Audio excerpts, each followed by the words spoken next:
The Turks have accused USA of bomb blast and them not allowing Finland and Sweden into NATO.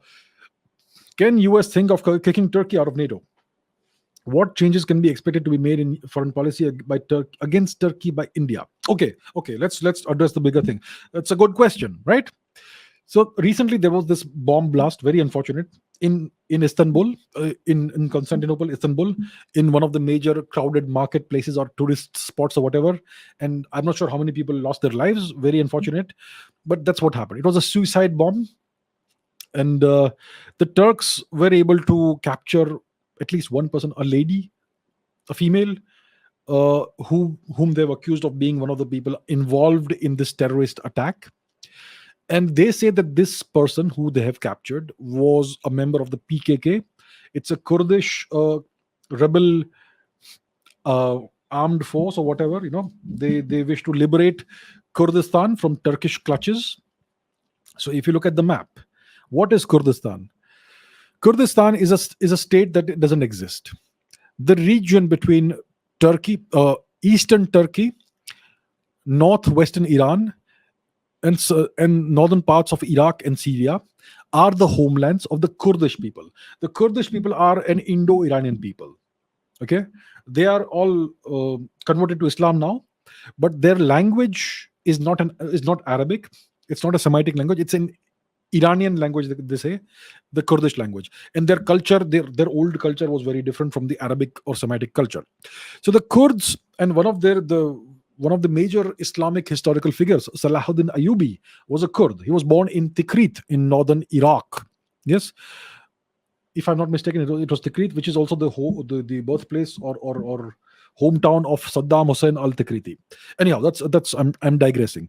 So Kurdistan is this region which is divided between multiple nations, between Turkey, between Iran, between Iraq, and parts of Syria as well. The Yazidis also live in some of these territories. So the Kurds have been fighting for a very long time, for decades, if not centuries, for a homeland of their own, a nation state of their own. Right now, the territory is divided up between different nations, and they all are persecuted in all these different nations. The Iranians persecute the Kurds, the Turks persecute the Kurds. So do I would expect. Okay, I'll talk about only Iran and Turkey. I'll not talk about Iraq and Syria. So there is Kurdish persecution in Iran as well as in Turkey. They have been fighting what they call a freedom fight. They are freedom fighters in Turkey. There's an organization called the PKK, and the Turks have said that this person who was arrested by them in connection with the bomb blast that happened recently was a member of PKK. Now, PKK is an organization that the Turks say has been funded by the United States. So when the US officially sent a message of condolence to Turkey, in response to the bomb blast, the Turks rejected the American condolences officially. Yeah. So they are indirectly accusing the Americans of having a hand in this terrorist attack in Constantinople, in Istanbul. So once again, you are seeing increasing tensions between Turkey and the United States. And of course, like Harsh has pointed out, the Turks have been refusing to allow Finland and Sweden to join NATO. So Finland, I think, has made the application to join NATO. I'm not sure about Sweden, but yeah, NATO wants to expand. But the thing is that it has to be any nation, when it applies to join NATO, all the member states of NATO have to agree to this unanimously. That's the deal. And Turkey is refusing to accept this. And the Americans obviously would want Finland and Sweden and whoever else to join NATO. So yeah, more tensions between the US and Turkey. So the Americans, in response to all these activities by Turkey, are arming Greece. They have started arming Greece. They have started arming Cyprus. And this is all aimed at Turkey. If you arm Greece, Greece has only one major enemy nation, which is Turkey. If you arm southern Cyprus, that is aimed at northern Cyprus, which is occupied currently by Turkey. So these are all actions that are hostile to Turkey. These are all actions that negatively affect Turkey's national security. Same like America arming Pakistan, which can only be aimed at India. Similar to that, right? So there are all these tensions happening between the US and Turkey. So the question is, what changes can be expected? Uh, will the US think of kicking Turkey out of NATO? The US, I don't think, will think of kicking Turkey out of NATO. They will think of squeezing and pressurizing Turkey more, because Turkey is a very valuable piece of territory. It's a great territory if you want to contain Russia. The Turks would like to make things better, to see Turkey Russia relations get better. They obviously bought the S-400 missile system from Russia, which was very much something that displeased the Americans, and that's why the Americans refused to sell the F-35 fighter plane to Turkey. So Turkey is trying to align with Russia to a certain extent, and the Americans will do their best to prevent this from happening. So they will not give up on Turkey. They will keep Turkey a member of NATO, and they will pressurize it more and more. They will use every means at their disposal, every lever that they have in their hand at their disposal, to pressurize Turkey and make Turkey accede to their demands and make Turkey behave. That's what I see happening. So I think tensions will rise between the US and Turkey.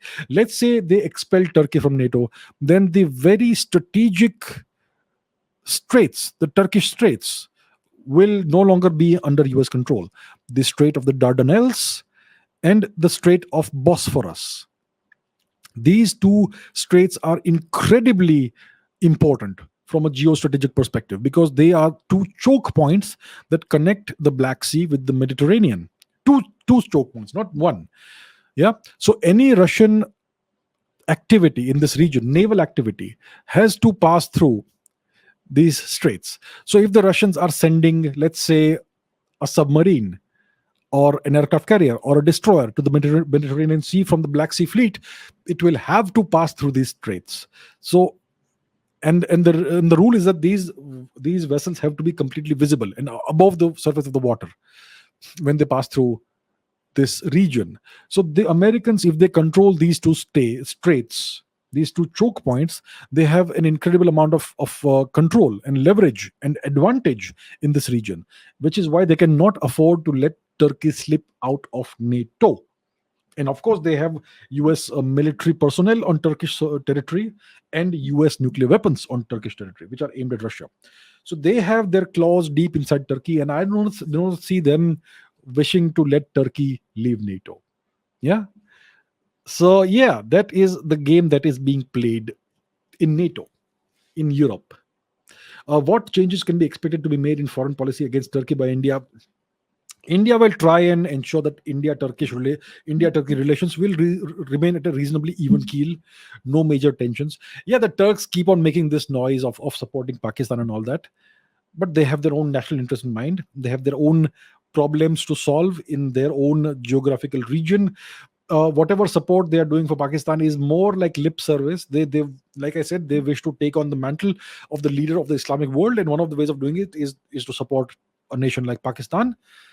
Uh, if they are actually arming Pakistan in some way, that would be a whole different thing. So India and Turkey, we have never had very good relations. Yeah. And I don't see relations becoming great in the future. But India, I'm sure, will try to make sure that relations don't deteriorate too much. So I don't see Turkey being a very major factor in Indian foreign policy. It is obviously an important nation in Europe, in the Middle East region, in the Mediterranean region. So India has to keep an eye on whatever is happening with Turkey. But I don't see any major shift in foreign policy from India's perspective vis-a-vis Turkey happening anytime soon, unless something drastic happens, which most likely won't in the near future.